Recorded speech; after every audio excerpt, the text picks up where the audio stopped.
So, definitive editions, am I right? Whoa. Definitive by definition usually means when something is considered complete or final, and in the world of video games when it comes to this definitive approach, yeah, I think it's time to get your big boy pants for this one because this is insane. Yeah, much like the rest of the world, Definitive has no exception in the realm of the video game industry where nowadays we see this label of a definitive version slapped across the box art of our favorite games and titles whenever it ships to release, and often it has us scratching our heads more so than saying, yeah, take my money Square Enix, I'm definitely getting the World Ends With You remix on Nintendo Switch. Hey look man, it was on sale, don't judge. Because of that and going through my own gaming collection here, I figured that the best way to define a definitive edition would be the following. A game that is not only released with enhanced performances and graphics, but adds way more quality of life improvements and content that was never in the game back in its initial release, resulting in something that could have been the final product back in the day. Emphasis on could have there. Oh look, a Sonic fan roasting a terrible remaster port, that's crazy!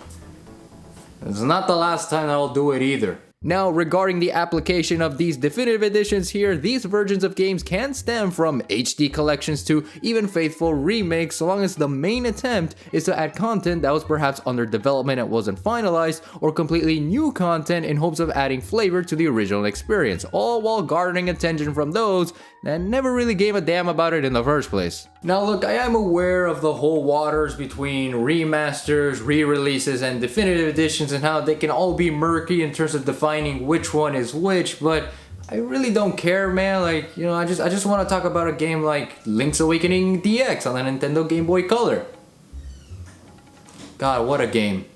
A perfectly good example to start us off with the definitive edition concept here is of course Pokemon, as back in the early days, a definitive edition was always on the horizon to add more to offer in the Pokemon world. Though most commonly understood with Generation 3's Pokemon Emerald being the first definitive edition for the GBA games back in 2005, the first one really goes to Pokemon Yellow for the West and Pokemon Blue for Japan, both releasing close to 2 years after its original releases. While these games stuck with the same formula as the previous ones, they did overall improve much of the quality of life to ensure a better experience, and in Pokemon Yellow's case, you even had a Pikachu buddy that traveled with you in the overworld. Like, that's just pretty awesome. Then hopping over to the Game Boy Color era, Pokemon Crystal released in 2001, where there was better animation and sprite work, as well as the introduction to the first female playable character called Chris, which, you know, that's a pretty momentous occasion for the Pokemon community, let's be real. And of course, like I mentioned, there was Pokemon Emerald releasing for the GBA in 2005, this one adding a different story pattern and a newer and rich experience for the Hoenn region, which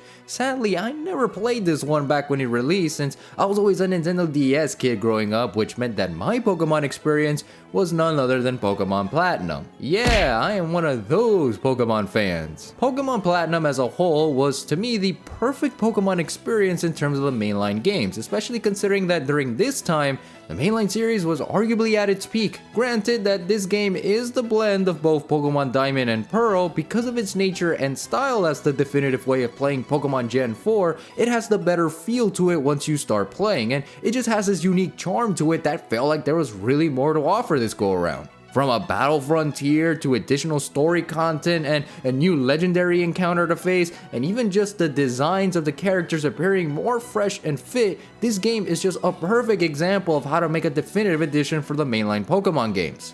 So then what the hell was this? But the definitive editions didn't stop at the mainline games for Pokemon. Oh god no, as even in the spin-off treatment, they had their case of definitive editions too. Pokemon Mystery Dungeon Explorers of Sky, another DS title that is near and dear to me as that game introduced me to the world of Pokemon as a whole, is a clear example of this with the added Pokemon content and story and just being the perfect rendition of combining the elements from time and darkness. Man, now I want this to be remade. Come on, Pokemon Company, what are you doing? And of course, down the line onto the Nintendo 3DS era, we were given what we wish was Pokemon Z for Pokemon X and Y, but instead Ultra Sun and Ultra Moon, two games that may be the current contenders of being one of the most unnecessary re-releases according to the Pokemon community here. These two games were okay, they didn't really compare all that well with their original Sun and Moon counterparts, as the release window between them Oh man, this was born to fail from the start, didn't it? However, to give credit for this definitive edition, I like how updated it felt with the character models, and there was this cool side story with every villain in the entirety of the Pokemon universe that just showed up, and then you had Colress stopping by to also say hi. That was pretty neat, and you know, just thinking about this one, it was pretty fun, not gonna lie. While we're still on the subject of turn-based mechanics here, let's also point our direction to a couple of other fun JRPG franchises out there that also have their fair share of definitive editions too. Specifically Dragon Quest XI on the Nintendo Switch. Yo, this game is actually pretty awesome, holy crap. Often considered to be the clear-cut version for players to experience this Square Enix IP, Dragon Quest XI-S is one that I really enjoyed playing, even though I definitely need to pick it up again at some point. But based on what I did experience so far, I really love the turn-based mechanics that this game provided for the franchise, and there's this unique factor for this one that you can now change from 3D to 2D sprite work. Yeah, see, now that's how you do a good transition from 3D to 2D if you ask me. But again, not much I can really say about this game besides what I know, but just the fact that I'm giving it a spotlight here is all that matters. And speaking of spotlights, oh yeah, this one definitely had to be mentioned for sure. Of course, we can't forget the Persona franchise in this conversation, where I would say is the definition of the word definitive here. From Persona 3 Fez in 2007 for the PS2 to Persona 5 Royal back in 2020 for the PS4, the Persona franchise loves to release newer versions that add more content than what its original counterpart provided, as well as making the game feel a bit easier just in case the first time wasn't a great of an experience from the get-go. Persona 3 Fez, as well as Portable, offered numerous ways of experiencing Persona 3 at its best, with an epilogue story called The Answer and a female playable character on Portable's side of things, with even the ability to control the other characters, because yeah, the original experience didn't allow for that, and you had to basically pray for your luck in hopes of getting through that game, which, oh man, the final boss for that practically requires that to be the case. Now granted, in the context of Persona 3 here, we can kinda argue that the upcoming Persona 3 Reload in this case may very well be the definitive edition of the original release given its Persona 5 structure and gameplay, but I think that's probably reaching too far at this point. But besides that, my time with this Persona entry was with the Portable version, as I believe at this very moment to be the definitive version for the franchise here, with the only downside to it being that the cutscenes are more of a visual novel, which I would gladly have that as a trade-off just to gain access to the other characters here, I'm just gonna be honest. Oh yeah, this was also a portable game too. Persona 4 Golden for the PS Vita. Now, that one is also considered the true version to play, as it streamlined what the original P4 offered back on the PS2, except now with a third semester arc and a brand new character by the name Marie, which I will protect with my entire life. Regarding Persona 4 Golden as a whole though, yeah, it added way more flavor to the experience, except when it released, it was again on the PS Vita, but nowadays you can get it easily on the Nintendo Switch, Xbox, and PC. And lastly on the list of Persona Definitive Editions is of course Persona 5, the latest title of the franchise and the one that just completely changed the course of the franchise altogether. With better quality of life improvements in dungeon layout and graphical fidelity, newer personas and combat mechanics that greatly enhanced the gameplay of the previous games and original, Persona 5 Royal was the perfect way to re-release Persona 5 again, which mind you, that was already a good game back in 2017. This one was phenomenal and one of my favorite games of all time because of how much care they poured into adding the content and storylines that weren't in the original game. And you combine that and the fact that we were also trapped in our houses for a few months at that point, yeah, it was a really good companion to help me deal with the insanity of the world at the time. Oh dude, did I mention that I platinumed that bitch? Never again. Overall, I really like how Persona does the definitive edition approach, as it's quite similar to Pokemon and the additional content doesn't feel as cash grabby as some tend to say it could be, and for the most part, like dude, I love how much there is to the characters and lore in each rendition of cast we meet within each game, like the female MC in Persona 3 Portable, Marie and Golden, again, Must Protect, and Kasumi and Maruki in Persona 5 Royal, plus that third semester arc, oh man, that really hits different. Moving on with something that isn't catching or battling wild fictional creatures or mythological beings with a gun, let's talk about Xenoblade Chronicles for a second here, as yeah, this franchise exists. While many would dare think it was impossible to remaster the original game, the answer obviously became clear in 2020 with the release of Xenoblade Chronicles Definitive Edition, where it brought newer graphics and better quality of life improvements to its 2012's Wii counterpart. And also his 3DS one, but we don't really talk about that one. And with this definitive release is where I got into the franchise, and I couldn't be more prouder of that decision my entire life. I especially love the enhanced graphics and performance this game has compared to the Wii version, and as a bonus to this newly enhanced release, it also came with it an expansion by the name of Future Connected, an epilogue story that definitely makes you appreciate Melee as a character the more you play through it. God, what a queen, we stand for real. Oh, and hey, speaking of queens,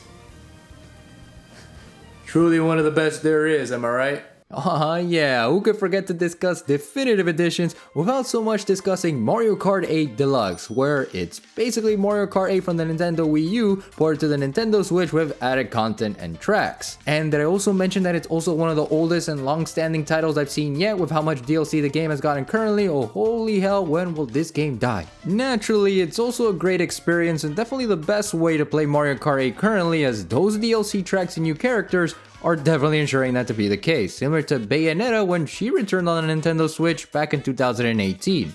Oh mama. These two re-release Switch ports were like the best way to get my hands on the Bayonetta franchise. Improved controls, all the DLC from Bayonetta 2 added with the whole amiibo support, Bayonetta 1 being the Wii U version ported over with its extra content. These were great add-ons to the Nintendo Switch catalog and truly worth the title of a definitive edition, as these are the best ways to play the games currently. That and also Skyward Sword HD, I guess. Had to throw that one here somehow, you know, I don't know. But being real for a second though, we can all say that regarding Link's adventures, Skyward Sword HD does allow a unique way to play the Wii original with either the Joy-Cons or even using the stick controls if you decide to use a Pro Controller, which, you know, is pretty cool in my opinion. Besides, it's an underrated Wii title at the end of the day, regardless of how sync the HD Switch version was handled, and the same can even be said with our dear pink goofball Kirby as well. Introducing Kirby's Return to Dreamland Deluxe here, where yeah, it's a neat package of the original Wii version of the same name, but revamped to create a whole new experience in the process. Like look, my man got some cool outlines now, that's crazy. With a cool epilogue mode and a graphical design that fits for the 60 FPS this game has going for it, Dreamland Deluxe is a true package of the definitive Kirby experience that helps add more to offer on the 2D side of things, alongside Kirby and the Forgotten Land on the 3D side for the Nintendo Switch. Oh, and did I mention Pikmin 3 Deluxe too? See now, while this one is one that I don't play as often as I should now that Pikmin 4 is finally here, I still like the way this game was handled regarding its port. For starters, it does away with the whole Wii U pad feature that the original game had and gives a brand new control experience, and it's also the first ever Pikmin game to be ported over onto the Nintendo Switch that basically allowed newcomers like myself to enjoy this crazy Dandori experience. And what a crazy ass experience it was, let me tell you. God, these games, man. Someday I will cover these games for the channel. Someday.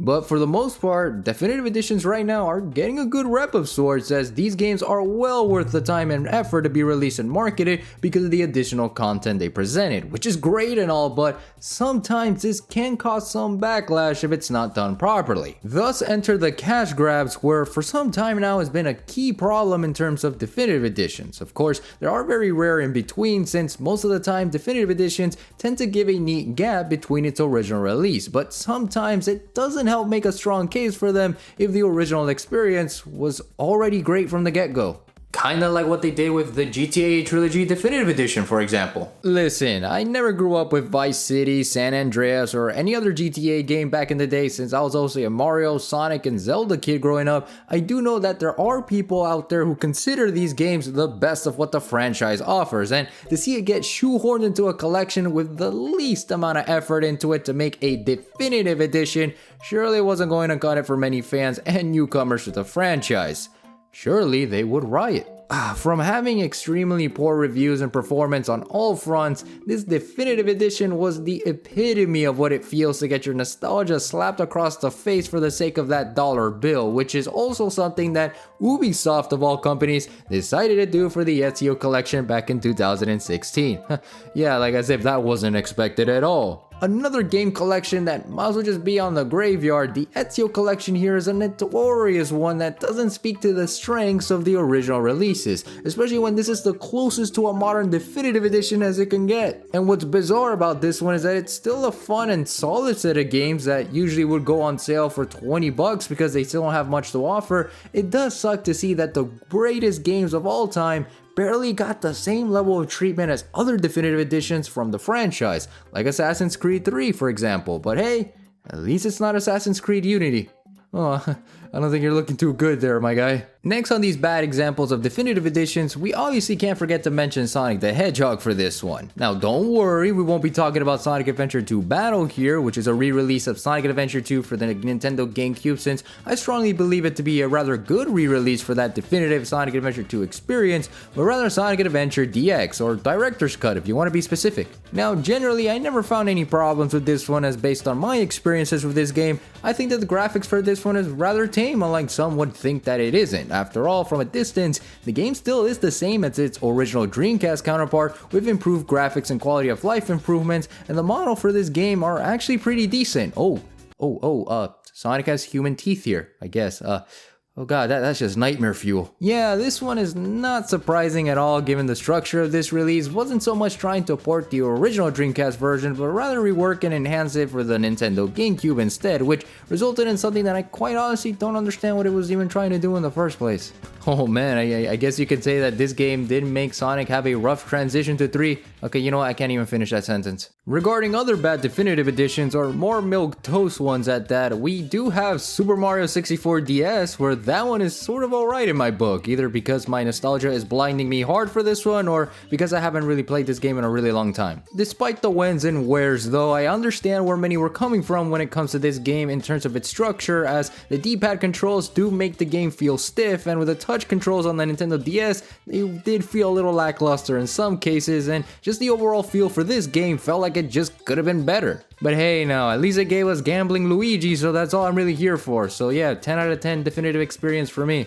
So as you can see, definitive editions are kind of like a coin, you know. On the one hand, you have a massive and immersive experience like Tales of Symphonia or Tales of Vesperia, or you could have something like, I don't know, Final Fantasy 3 and 4 on the Nintendo DS.